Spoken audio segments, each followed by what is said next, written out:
ఎవడో అంటే సింగపూర్కి ఏమి ఈమెయిల్ రాస్తారంటే కంపెనీలు ఆగిపోయినాయి అంట. బుద్ధి జ్ఞానం ఉందా ఎవడైనా మాట్లాడే మాటలు ఇవి? ఎవడో ఊరు పెళ్ళైనోడు ఒక మెయిల్ పెట్టేస్తే సింగపూర్ నుంచి ఎవడో ఫలానోడు మెయిల్ పెట్టాడు, మీ రాష్ట్రానికి మేము రాము అని చెప్పి సింగపూర్ ప్రధానమంత్రి ఈయనతో చెప్పాడంట.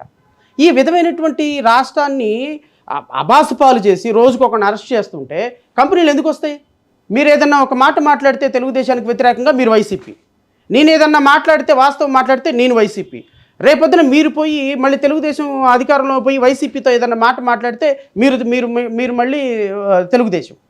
ఇట్లా వైసీపీ వాళ్ళు మిమ్మల్ని చూస్తారా తెలుగుదేశం అని? నేనేమంటానంటే రాష్ట్రం, ఇంట్రెస్టు, ప్రజలు, ప్రజాస్వామ్యం, ఈ వ్యవస్థ అనేది మేము మాట్లాడితే మీ అందరికీ కామెడీగా ఉంటుంది.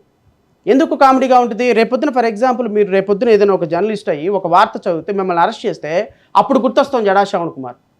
ఎందుకు గుర్తురాము? సార్ చూడండి సార్, నేను మాట్లాడితే నన్ను అరెస్ట్ చేశారు సార్, నేను వార్త చదవటం నా హక్కు కదా అని అప్పుడు డెమోక్రసీ విలువ, ప్రజాస్వామ్య విలువ, అంబేద్కర్ విలువ అప్పుడు తెలుస్తాయి మీకు.